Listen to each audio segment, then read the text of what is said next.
एग्जामगंज में आपका स्वागत है। पॉलिटी के इस सीरीज में आज हम लोग मौलिक अधिकार के बारे में पढ़ेंगे। तो आइए प्रारंभ करते हैं। मौलिक अधिकार। मौलिक अधिकार व्यक्ति के शारीरिक मानसिक विकास के लिए अति महत्वपूर्ण है। इसी को लेकर के हमारे संविधान में इसका प्रावधान किया गया था, ताकि व्यक्ति की एक तो मूलभूत आवश्यकताओं की पूर्ति हो सके, जीवन की सुरक्षा सुनिश्चित हो सके, वो अपने संस्कृति के प्रति भी सजग रह सके। इन सब चीज़ों को देखते हुए हमारे संविधान में भाग 3 के अंतर्गत, संविधान के भाग 3 के अंतर्गत मौलिक अधिकार को सम्मिलित किया गया। हमारा मौलिक अधिकार संयुक्त राज्य अमेरिका के संविधान से लिया गया है। यूएसए के संविधान से इसको लिया गया है। नोट कर लीजिए, बहुत इम्पोर्टेंट है। यूएसए के संविधान से इसे लिया गया है। इसका वर्णन भाग 3 में है, जो अनुच्छेद 12 से 35 तक, अनुच्छेद 12 से 35 तक इसकी जानकारी हमको प्राप्त होती है। इसे भारतीय संविधान का जो भाग 3 है, इसे भारत का अधिकार पत्र यानी मैग्ना कार्टा कहा जाता है। इसे यानी जो भाग 3 है, इसे मैग्ना कार्टा भी कहा जाता है। मैग्ना कार्टा के नाम से जाना जाता है। आगे देखते हैं कि हमारा जो संविधान है, इसमें कुछ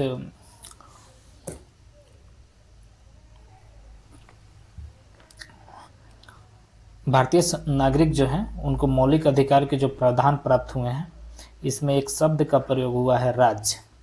तो राज्य की जो परिभाषा है, स्टेट की परिभाषा जो है राज्य, इसकी व्याख्या अनुच्छेद 12 में की गई है।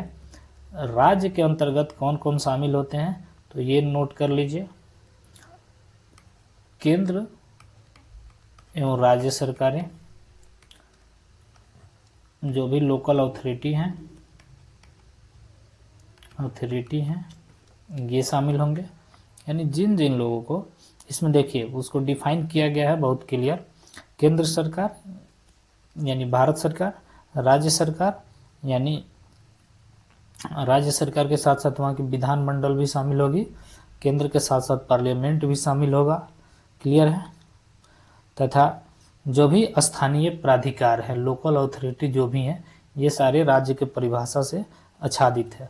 इसके बाद अनुच्छेद जो 13 है, उसके बारे में भी डिटेल में बात की गई है, और उसमें कहा गया है कि राज्य को ऐसे कोई भी कानून नहीं बनाने हैं जिससे मौलिक अधिकार का हनन होता हो। बहुत स्पष्ट किया गया है अनुच्छेद 13 में कि कोई कानून ऐसा नहीं बनेगा जो मौलिक अधिकारों का, ऐसा कोई कानून नहीं बनेगा जो मूल अधिकार को सीमित करता हो, मूल अधिकार का हनन करता हो। क्लियर है, हनन करे, ये नहीं बनाए जाएंगे। और इसी अनुच्छेद 13 का उपयोग करते हुए माननीय हाई कोर्ट या सुप्रीम कोर्ट जो है, वो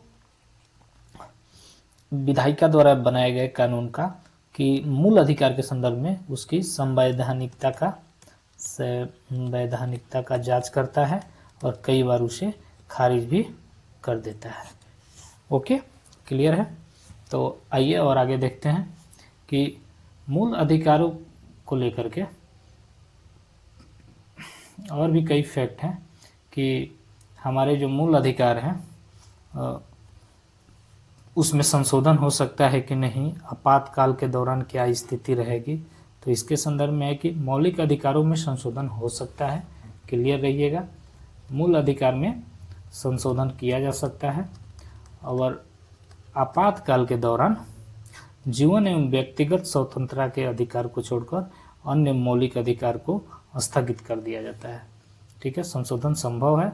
और आपातकाल के दौरान मात्र एक मौलिक अधिकार जो है उसको सीमित नहीं किया जा सकता, जीवन एवं व्यक्तिगत स्वतंत्रता। व्यक्तिगत स्वतंत्रता, ये अलाउ रहता है। बाकी सारे मौलिक अधिकार जो हैं शिथिल कर दिए जाते हैं, शिथिल। अन्य सभी मौलिक अधिकार जो है, फंडामेंटल राइट जो है, उसको सीमित कर दिया जाता है। और ये प्रावधान जो आपातकाल की जो बात की जा रही है, तो ये जो प्रावधान किए गए हैं अनुच्छेद 352 में किया गया है, इसको भी नोट कर लीजिए।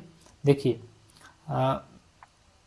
मौलिक अधिकारों की सुरक्षा के लिए व्यक्ति हाई कोर्ट जा सकता है, हाई कोर्ट जा सकता है अनुच्छेद 226 के अंतर्गत। सुप्रीम कोर्ट जा सकता है अनुच्छेद 32 के तहत। ओके, व्यक्ति यदि चाहे तो डायरेक्ट सुप्रीम कोर्ट भी जा सकता है। क्लियर है?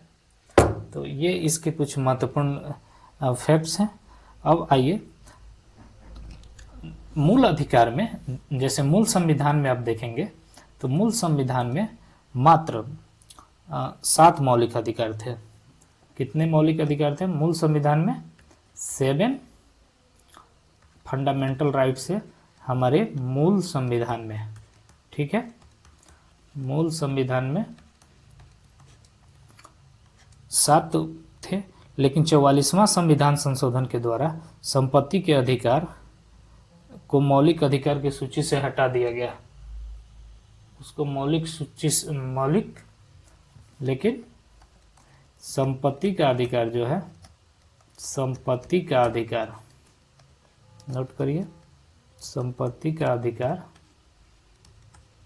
44वें संविधान संशोधन द्वारा इसको हटा दिया गया।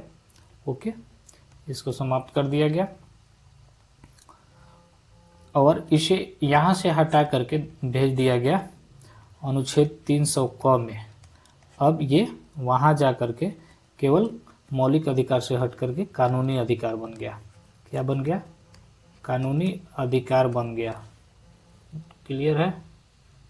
मौलिक अधिकार से हट करके ये बन गया कानूनी अधिकार। आगे देखिए कि मौलिक अधिकार के बारे में सर्वप्रथम जो चर्चा हुई थी वो 1931 में कराची अधिवेशन में किया गया था। कराची अधिवेशन में किया गया था। कहाँ पर किया गया था? तो कराची अधिवेशन में ये कांग्रेस की बैठक हुई थी और उसी में सर्वप्रथम फंडामेंटल राइट पे बात किया गया था। उसकी अध्यक्षता सरदार वल्लभ भाई पटेल ने की थी। सरदार वल्लभ भाई पटेल ने इसकी अध्यक्षता की थी। और इसके बाद आप देखेंगे कि जब देश आज़ाद हुआ तो इन मूल अधिकारों का जो प्रारूप है इसे जवाहरलाल नेहरू ने तैयार किया था। मूल अधिकार के प्रारूप को बनाया था जवाहरलाल नेहरू ने। जवाहरलाल नेहरू ने इसके प्रारूप को बनाया था। क्लियर है? आइए नेक्स्ट देखते हैं। तो नेक्स्ट हम बात करेंगे कि मौलिक अधिकारों का पहले एक ब्रीफ ले लेते हैं, फिर एक एक का डिटेल में हम चर्चा करेंगे। ठीक है, तो मौलिक अधिकारों को वर्तमान में 6 कैटेगरी में विभाजित किया गया है। एक समता का अधिकार, समता का अधिकार,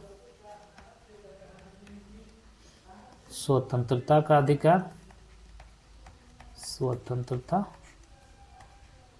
का अधिकार।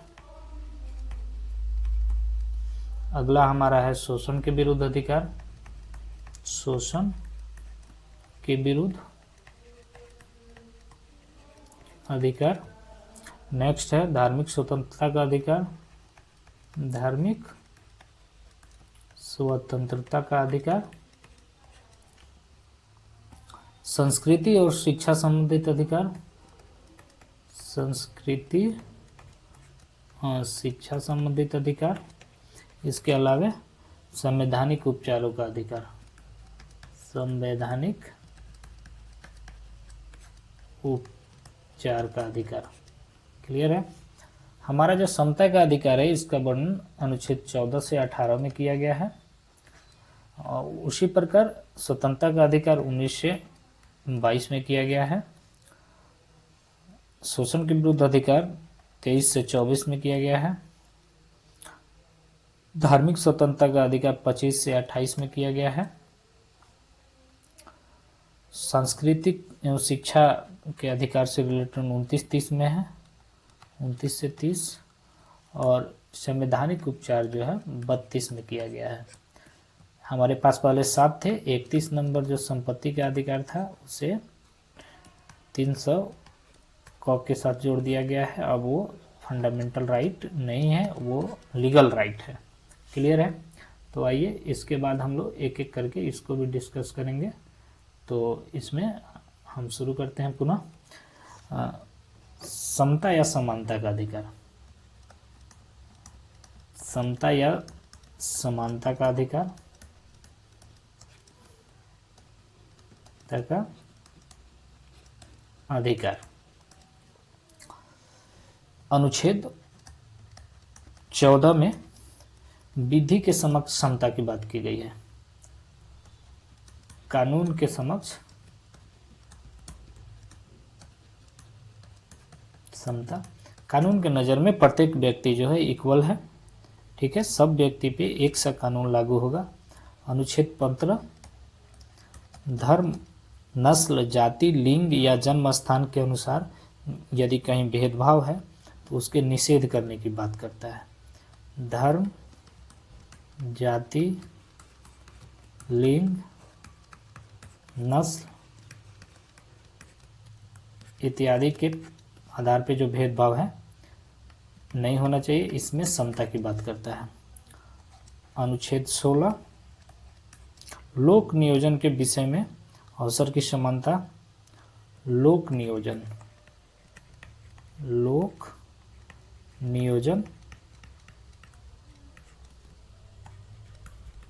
में अवसर की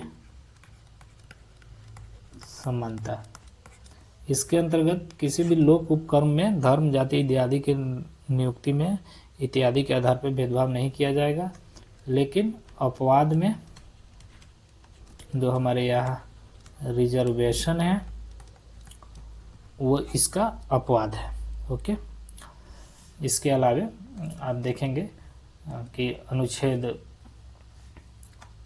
अनुच्छेद 17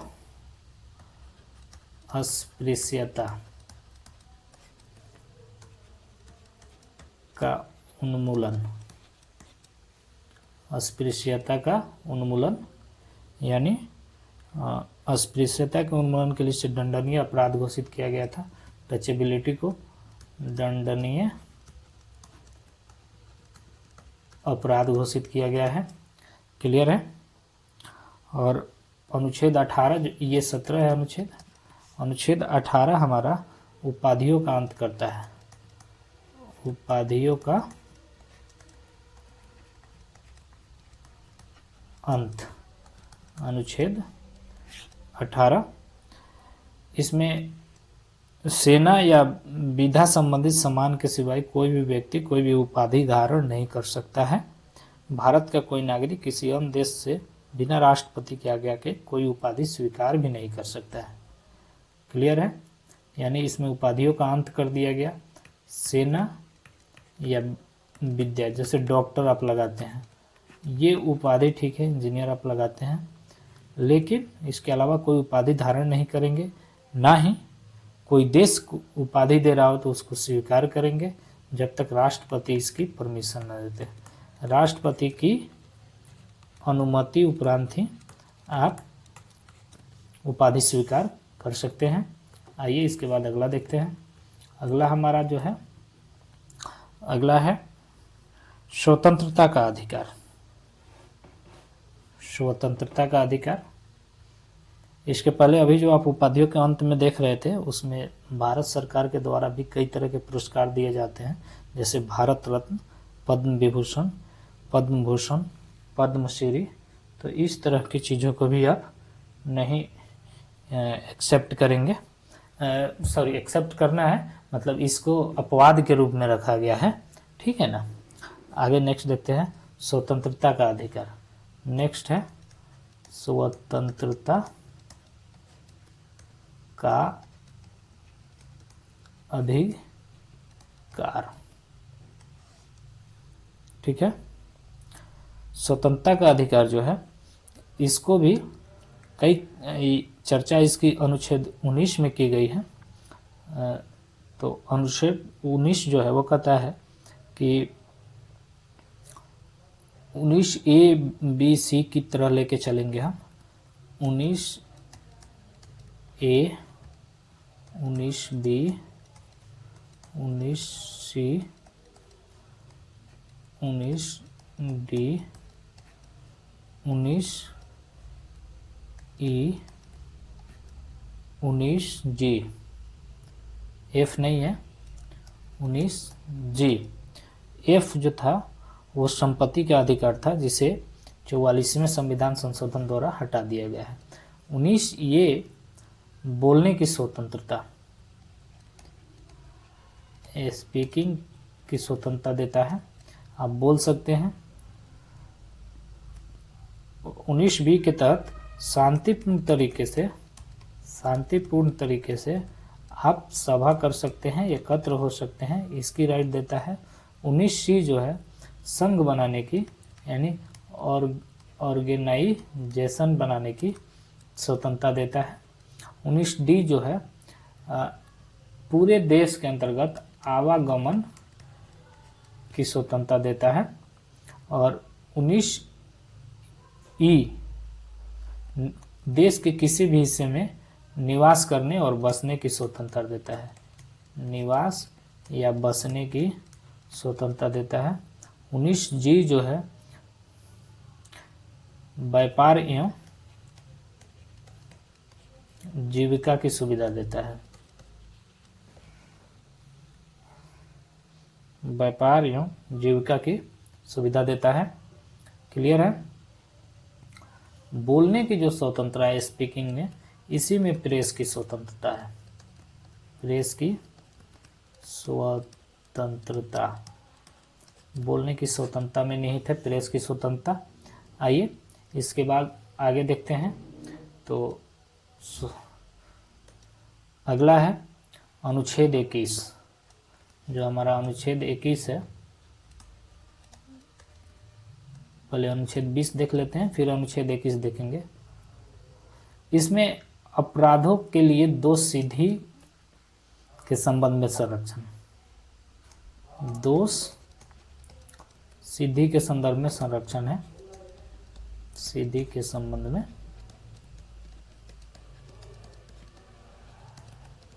संरक्षण। इसके अंतर्गत आप देखेंगे कि 3 तरह के स्वतंत्रता की बात की गई है। किसी व्यक्ति को एक अपराध के लिए सिर्फ एक सजा मिलेगा, यानी एक अपराध एक सजा, नोट करते जाइएगा, एक अपराध एक सजा। दूसरा है अपराध करने के समय जो कानून है उसी के अकॉर्डिंग सजा दी जाएगी। यानी मान लीजिए कि 1960 में किसी ने अपराध किया और उसको सजा 75 में सुनाई जा रही है, तो 1960 में जो कानून था, जो प्रावधान था, उसी के तहत उसको सजा दी जाएगी।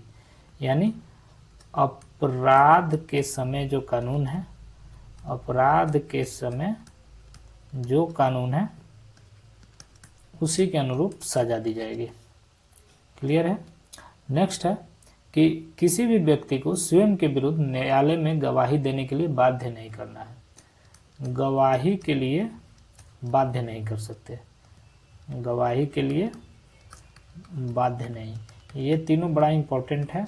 बाध्य नहीं करना है, गवाही के लिए किसी व्यक्ति को आप बाध्य नहीं कर सकते हैं। ठीक है। इसके बाद जो नेक्स्ट है, नेक्स्ट निजता से संबंधित है। तो नेक्स्ट बड़ा इंपॉर्टेंट है, अनुच्छेद। इसकी व्यापक व्याख्या होते रहती है हमेशा, माननीय सर्वोच्च न्यायालय ने भी कई बार किया है।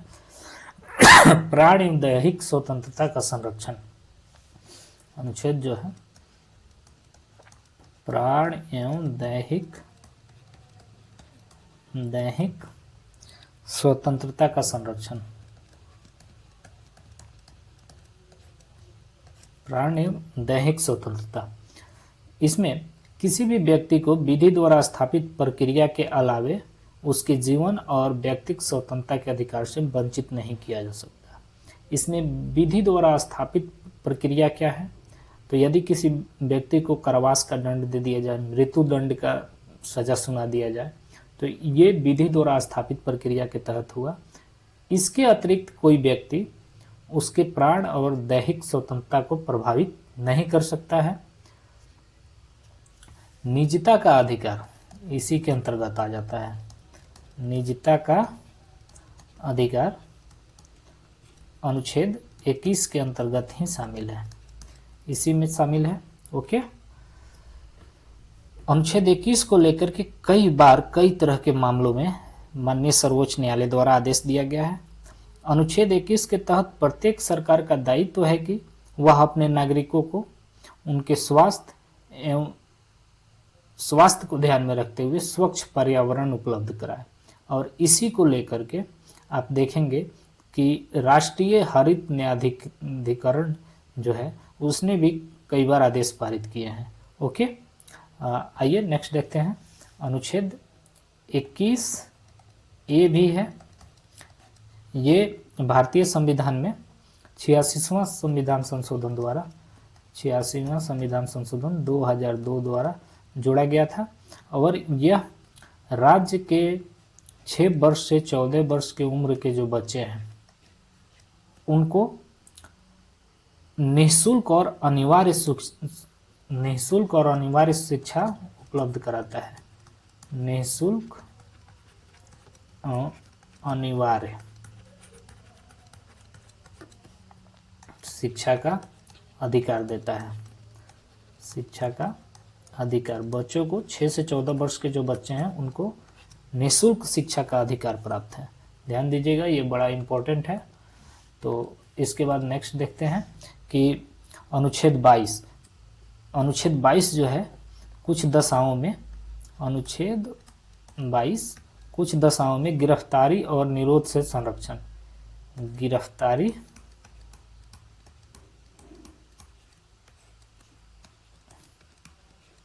निरोध से संरक्षण, इससे जुड़ा हुआ है।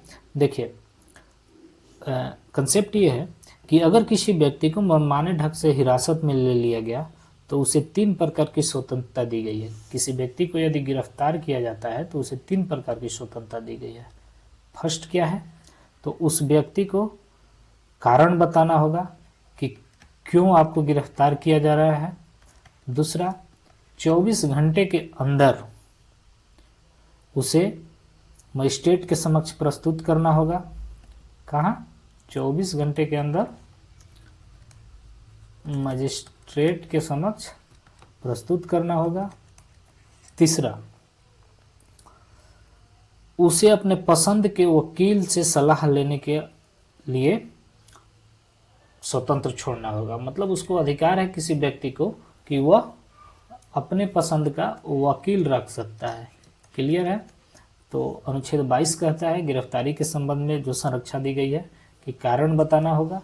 दूसरा, 24 घंटे के अंतर्गत मजिस्ट्रेट को सुपुर्द करना होगा, उसके समक्ष प्रस्तुत करना होगा। तीसरा, उसे वकील रखने के लिए सुविधा दी जानी होगी। नेक्स्ट देखते हैं। अगला हमारा है कि इसी से संबंधित निवारण निरोध है। तो निवारण निरोध को भी समझ लीजिए कि भारतीय संविधान के अनुच्छेद 22 में जो अभी हम चर्चा कर रहे थे, तो उसी के खंड 3, 4, 5 एवं 6 में भी कुछ प्रावधान उल्लेखित है। जो देखिए, निवारण निरोध कानून के अंतर्गत किसी व्यक्ति को अपराध करने से पूर्व ही गिरफ्तार किया जाता है। इसका उद्देश्य होता है कि घटना घटित होने के पहले ही उसको नियंत्रित कर लेना, निवारण निरोध। ओके, घटना घटित होने के पूर्व ही उसको गिरफ्तार कर लिया जाता है ताकि अपराध को रोका जा सके। क्लियर है? तो यह निवारण निरोध जो है राज्य की सुरक्षा, लोक व्यवस्था बनाए रखने के लिए बहुत महत्वपूर्ण है। जब किसी व्यक्ति को निवारण निरोध की स्थिति में गिरफ्तार किया जाता है तो सरकार ऐसे व्यक्ति को केवल 3 महीने तक ही अभिरक्षा में निरोध रख सकती है। क्लियर है? यदि गिरफ्तार व्यक्ति को 3 माह से, देखिए कितना दिन तक रख सकते हैं, 3 माह तक ही आप इसको निरुद्ध रख सकते हैं। यदि 3 माह से अधिक निरुद्ध करना है तो इसके लिए सलाहकार बोर्ड से प्रतिवेदन प्राप्त करना होता है। यदि इस समय को बढ़ाना है तो उसके लिए सलाहकार बोर्ड होती है, उससे आपको परमिशन लेना होगा और उसके परामर्श के उपरांत ही आप उसको बढ़ा सकते हैं। दूसरा, इस प्रकार का जो व्यक्ति निरोध किया गया है उसे सूचित किया जाएगा किनको, ठीक है ना। दूसरा, निरुद्ध व्यक्ति को निरुद्ध आदेश के विरुद्ध अभ्यावेदन करने के लिए शीघ्रातिशीघ्र उसको भी अवसर दिया जाएगा। ओके, तो ये रहा। अब हमारे यहाँ निवारक निरोध के जो भी कानून है तो बहुत सारे एक्ट हमारे यहाँ बना हुआ है। जैसे पहले कुछ का नाम बता दे रहा हूँ, बहुत फेमस है, डिटेल में तो चर्चा इसमें नहीं करेंगे। उसमें देखिए, एक है निवारक निरोध अधिनियम 1950 बना, जो 1971 में ख़त्म हो गया, तो इसको चर्चा करने की कोई ज़रूरत नहीं है। आंतरिक सुरक्षा अधिनियम बना था, ये बना था 1971 में, जिसे मीसा कहा जाता है। मीसा 1971 में बना हुआ था, जो 1989 में समाप्त हो गया। क्लियर है। इसके अलावा विदेशी मुद्रा संरक्षण एवं तस्करी निरोध अधिनियम बना 1974 में। ओके, ये बना। इसके अलावा राष्ट्रीय सुरक्षा कानून 1980 में बना, राष्ट्रीय सुरक्षा का नेशनल सिक्योरिटी एक्ट, एनएसए जो है 1980 में बना। ठीक है। इसके अलावे टाडा बना, जो समाप्त हो गया 95 में। टाडा, TADA, टाडा बना, जो 1995 में ख़त्म हो गया। ठीक है ना, ये बना हुआ था। उसके बाद पोटा बना, नोट करिए, कौन बना? पोटा बना। ठीक है, 2001 में। ठीक है, जो 2004 में समाप्त हो गया। कब समाप्त हो गया? 2004 में ख़त्म हो गया। अब आगे आते हैं, तो ये निवारक निरोध के जो भी कानून है इसको आपने देखा, और इसके अलावे आते हैं हम नेक्स्ट देखेंगे कि अनुच्छेद, अभी हम 22 पढ़ रहे थे, इसके बाद हम अनुच्छेद 23 देखेंगे। अनुच्छेद 23, अनुच्छेद 23 जो है शोषण के विरुद्ध अधिकार में 2 अनुच्छेद की चर्चा की जाती है, अनुच्छेद 23, अनुच्छेद 24। ये दोनों शोषण के विरुद्ध अधिकार, शोषण को समाप्त करने वाले हैं। 23 जो है मानव के दुर्व्यवहार और बलात् श्रम को रोकने के संबंधित है। इसके अंतर्गत देखिए, किसी व्यक्ति की खरीद बिक्री, बेगारी तथा जबरदस्ती काम लिया जाना, ये सारे इसके अंतर्गत अपराध हैं। ओके, यानी देह व्यापार इसका एक बहुत बड़ा पार्ट है। जबरदस्ती कार्य जो होता है, बंधुआ मजदूरी, जबरदस्ती कार्य लेना, ये सब एकदम अलाउ नहीं है। क्लियर है। जरूरत पड़ने पर राष्ट्रीय सेवा करने के लिए बाध्य किया जा सकता है, लेकिन अन्य स्थिति में आप बाध्य नहीं कर सकते हैं। नेशनल सर्विस के लिए बाध्य किया जा सकता है, इसके अलावे इनको बाध्य नहीं किया जाएगा। अब बालकों के नियोजन पे प्रतिबद्ध है। इसमें जो 14 वर्ष से कम उम्र के बच्चे हैं उनको कारखानों में नियोजन पे प्रतिबद्ध है, इनका नियोजन नहीं किया जाएगा, नियोजन प्रतिबंधित है। क्लियर है। अब इसके बाद नेक्स्ट आते हैं। नेक्स्ट हमारे पास है धार्मिक स्वतंत्रता से संबंधित अधिकार। तो धार्मिक स्वतंत्रता के अंतर्गत अनुच्छेद 25 जो है, अनुच्छेद 25 ये कहता है कि कोई भी व्यक्ति किसी भी धर्म को मान सकता है, उसका प्रचार प्रसार कर सकता है। आप धर्म को मानने और उसका प्रचार प्रसार करने, धर्म को मानना, उसका प्रचार प्रसार करना, इसके लिए आप स्वतंत्र हैं। क्लियर है। अब नेक्स्ट है अनुच्छेद 26। अनुच्छेद 26 धार्मिक कार्यों के प्रबंधन की स्वतंत्रता। यह व्यक्ति को प्रबंधन की बात करते हैं, धार्मिक कार्य के प्रबंधन में देखिए, व्यक्ति को अपने धर्म के लिए संस्था की स्थापना कर सकता है, उसका पोषण कर सकता है, विधि सम्पन्न तरीके से उसके लिए प्रबंधन के लिए संपत्ति का अर्जन कर सकता है, स्वामित्व और प्रशासन भी उसके पास निहित है।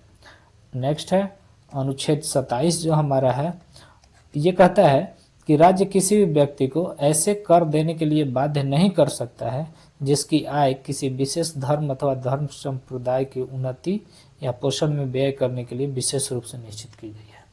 ओके, टैक्स के लिए सरकार बाध्य नहीं कर सकती धार्मिक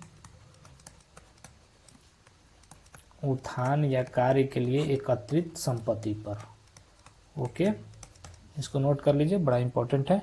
नेक्स्ट है अनुच्छेद 28, इसके अनुसार राज्य विधि से पूर्णतः पोषित किसी शिक्षा संस्थान में कोई धार्मिक शिक्षा नहीं दी जाएगी। कहने का मतलब है कि जो सरकार द्वारा पोषित जो संस्थाएं हैं उसमें धार्मिक शिक्षा नहीं दी जाएगी। क्लियर है, धार्मिक शिक्षा जो है राज्य विधि से पूर्णतः पोषित किसी भी संस्था में धार्मिक शिक्षा नहीं दी जाएगी। ऐसे शिक्षण संस्था अपने विद्यार्थियों को किसी धार्मिक अनुष्ठान में भाग लेने या किसी धर्म उद्देश्य को बुलात सुनने के लिए बाध्य नहीं कर सकते। क्लियर है। इसके बाद आइए हम नेक्स्ट देखते हैं। हमारा जो नेक्स्ट आएगा अनुच्छेद आ गया 29 और 30। ये दोनों अनुच्छेद संस्कृति एवं शिक्षा संबंधित अधिकार से संबंधित है। तो अनुच्छेद 29 कहता है कि कोई भी अल्पसंख्यक समुदाय जो है अपनी भाषा, लिपि और संस्कृति को सुरक्षित रख सकता है और केवल भाषा, जाति, धर्म और संस्कृति के आधार पर उसे किसी भी सरकारी शिक्षण संस्थान में प्रवेश से नहीं रोका जाएगा। ध्यान दीजिएगा, ये कहता है कि जो भी अल्पसंख्यक समूह है वो अपनी शिक्षा को लेकर के, भाषा को लेकर के, लिपि को लेकर के उसके आधार पे उसके साथ भेदभाव नहीं किया जाएगा। ठीक है। नेक्स्ट देखते हैं कि अनुच्छेद 30 जो है शिक्षण संस्थाओं की स्थापना और प्रशासन करने का अल्पसंख्यक वर्गों का अधिकार। अनुच्छेद 30 जो है इसके अनुसार कहता है कि कोई भी अल्पसंख्यक वर्ग अपनी पसंद का शैक्षिक संस्थान चला सकता है और सरकार उसे अनुदान देने में किसी तरह का भेदभाव नहीं करेगी। कहने का मतलब है कि कोई भी समुदाय, अल्पसंख्यक समुदाय जो है, अल्पसंख्यक समुदाय जो है अपनी शिक्षण संस्थान चला सकता है, शिक्षण संस्थान की स्थापना कर सकता है, चला सकता है। सरकार जब अनुदान देगी तो वो भेदभाव नहीं करेगी। क्लियर है। सरकार इसमें अनुदान के दौरान भेदभाव नहीं करेगी। अब आते हैं अल्पसंख्यक टर्म, इसमें बार बार आया है।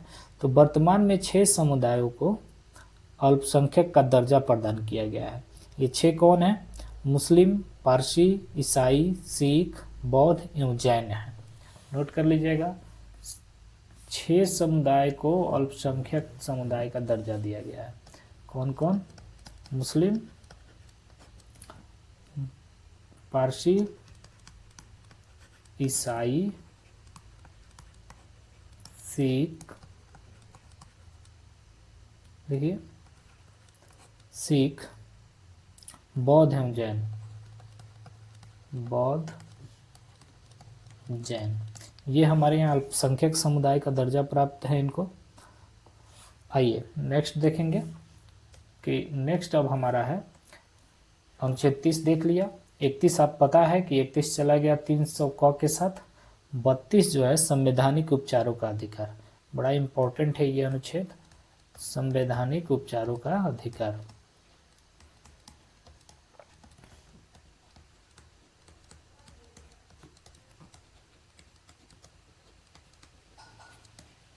संवैधानिक उपचारों का अधिकार इसमें नोट करिएगा, अभी तक जितने हम अपने अधिकार की चर्चा की है, जो हमें मौलिक अधिकार मिले हुए हैं, उनको सुरक्षित रखने के लिए ये अनुच्छेद दिया गया है, अनुच्छेद 32।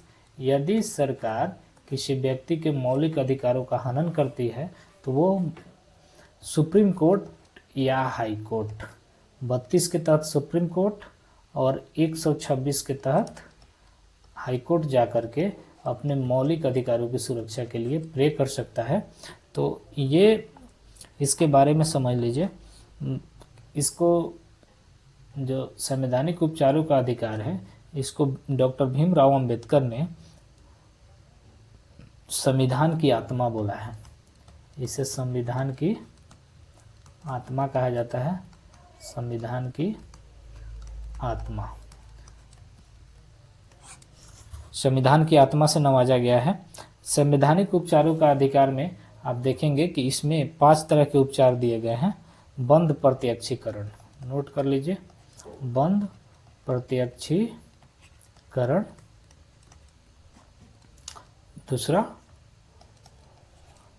परमादेश। तीसरा प्रतिषेध लेख। चौथा उत्प्रेषण। पांचवा अधिकार परीक्षा।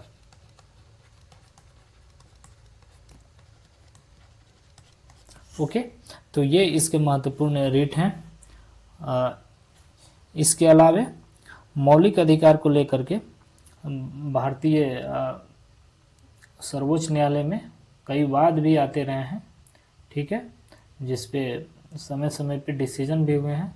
तो इसमें जो मूल जो बात है उसको हम लोग देख लेते हैं। मौलिक अधिकारों में संशोधन, मौलिक अधिकार में संशोधन। शुरू में इस चीज़ को लेकर के बहुत डिबेट रहा था कि मौलिक अधिकार में संशोधन किया जा सकता है अथवा नहीं, ठीक है। तो इसको लेकर के माननीय सर्वोच्च न्यायालय ने गोलकनाथ बनाम पंजाब राज्य मामले में बोला था कि अनुच्छेद 368 एवं मूल अधिकार जो है उनका कहना था कि संविधान के किसी भी भाग में संशोधन किया जा सकता है। ओके, सुप्रीम कोर्ट का डिसीजन आया था गोलकनाथ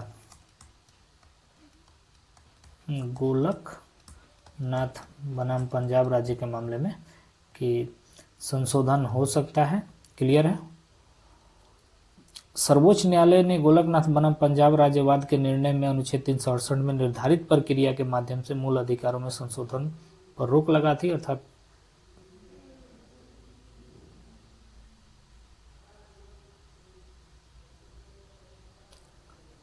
थोड़ा सा यहाँ कंफ्यूजन है।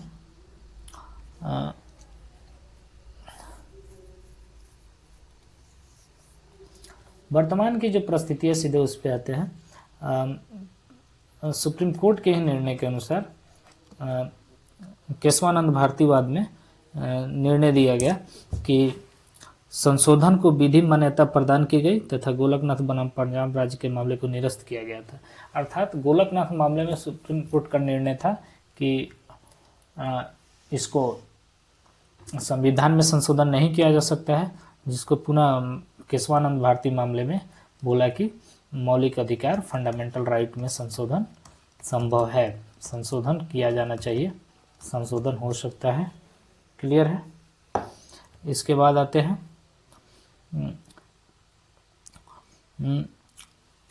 42वां संविधान संशोधन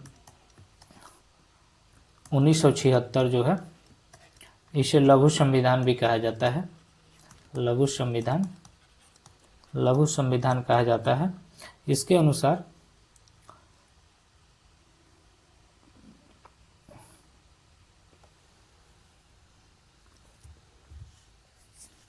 आज के लिए इतना ही, रहने दीजिए। नेक्स्ट वीडियो में हम लोग बाकी डिस्कशन करेंगे। बहुत लंबा वीडियो हो गया है। चलिए।